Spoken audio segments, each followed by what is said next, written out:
Welcome to the memory jogger video for through dovetails on the WoodRat. Firstly, I have to mark the cutter profile onto the front face of the WoodRat using a cutter profile template. If you don't know how to do this, click on the link here. These are the two ash boards that I'm going to cut through dovetails in. Here I've marked up a left hand line which represents 2.5mm in from the left edge and a centre line, and I'm aligning the left hand 2.5mm line up with the centre line that's on the top face of the rat body, and this represents the centre of any router bit or cutter. The workpiece that we want to cut the tails in is put in, and we cut the first one and then we take it out, rotate it 180 degrees and put it back in and cut the second one.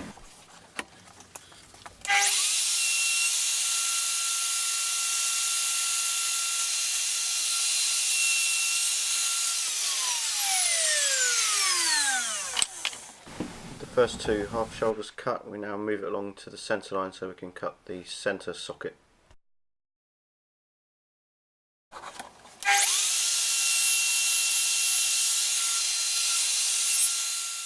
There you go, two symmetrical half sockets and a centre socket. If you want to cut at the other end, flip it over. When it's set for the half socket, cut the first one, turn it 180 degrees, cut the second one, and when it's set for the centre socket you can also flip it over and cut the second one after cutting the first one.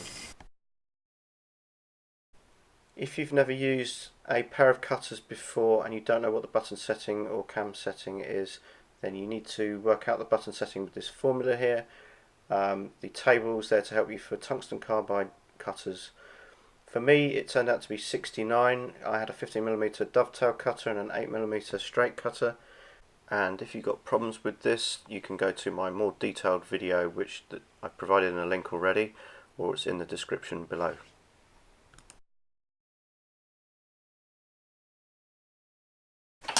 So after removing the straight guide rails, now get the spirals set up loosely,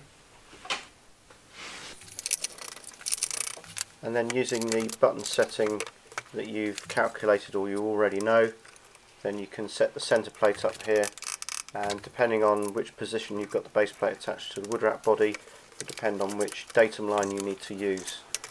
When setting the centre plate, don't forget to push the router plate all the way back to the orange button at the back of the base plate.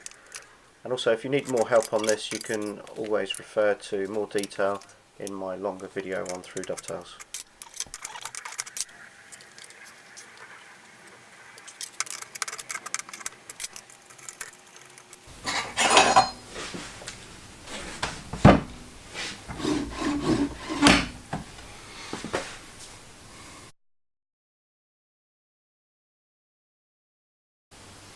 Now this is another optional thing.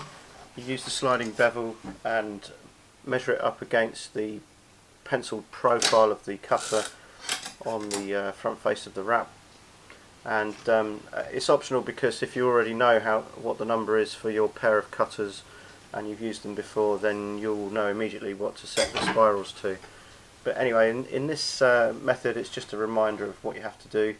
You then set it up against the router plate on one side, swivel the cam round whilst keeping it still, and then tighten up the star knob on the spiral, read off the number on the scale, and then apply the same setting to the other cam spiral, and then make an initial test pin. So here's the cutter profile template we used earlier to get the mark at the marker position, and the other piece of wood I need to make a test pin in so that it fits into that socket. So this is the first attempt. And so now you can see that it's got some extra pieces on the sides. They need to be cut off on the bandsaw or with a handsaw.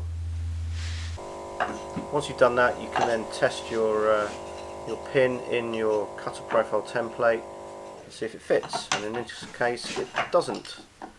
And when I measure it at its widest point across the pin, as you can see in the top left, it's about 16.1 or 2mm. So what I have to do now is to knock the spirals down so I think they were currently 87, so I knocked them down.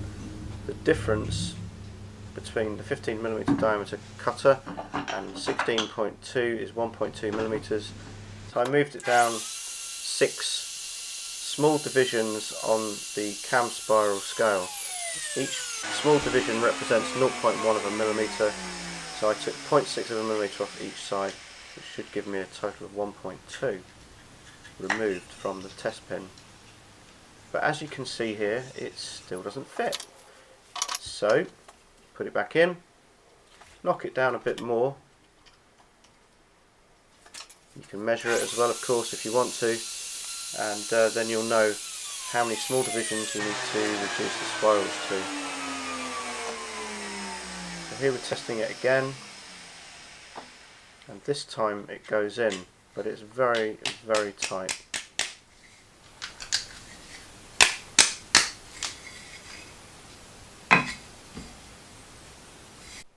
So I knock the cam spirals down a couple more notches and make another cut. But unfortunately the left hand spiral moved in the middle of doing that. It didn't affect the cut because it moved just after I'd cut the pin. And as if luck would have it, it's now too small, so I knock the cam spirals up, I think, one small division, 0.1 of a millimeter.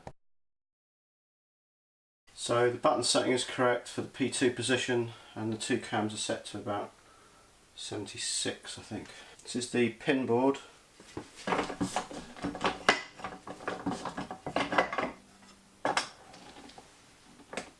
Now we put the tail board back in the marker position. I'm going to use this cutter profile.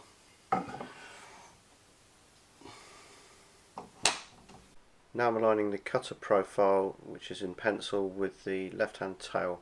We want the pencil line to just be revealed with no gap between it and the left hand side of the left tail.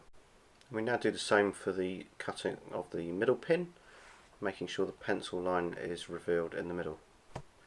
And same again for the right hand half pin.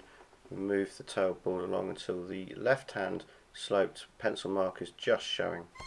So here I'm now going to cut all 3 of these pins in one go. First of all I'll cut the left hand half pin, and then move on to the middle one, and then finally ending up with cut for the right hand half pin.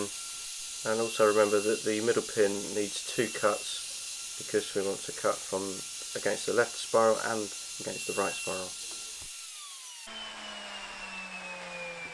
So now we have a board which has some waste parts, but these are the half pin, the middle pin and the right hand half pin, and then these are the waste portions which need to be removed in a minute.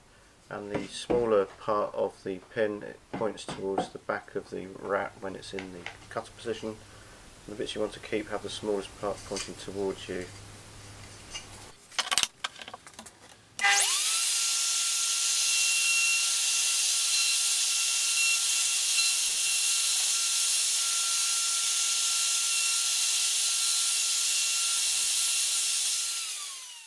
And we're left with the 3 pins that we require.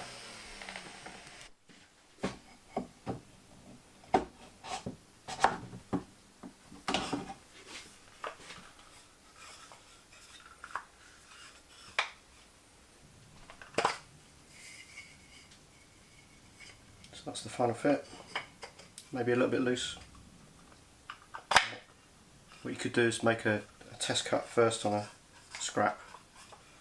Just cam spirals if needed, if it's slightly too loose. Although, you know, with some glue and a bit of hand planing, that would be absolutely fine, to be honest. In fact, might make assembly a lot easier than a tight fit. Yeah, sides are flush, perfectly arranged. Okay, there you go. That's a quick recap on how to do 3 dovetails on the WoodRat. Thanks for watching. If you want the long detailed explanation, then please go to my other video. Otherwise this will just serve as a reminder video, and hopefully that's all you need to get on with what you're doing. So thanks very much for watching. See you again on Steve's Wood Cave. Bye. Thanks for watching, and if you like what you see here and you're new to this channel, please subscribe for more updates as they come available. Otherwise you can follow me on Instagram, Twitter or Pinterest. So that would be greatly appreciated. Thank you very much. See you again.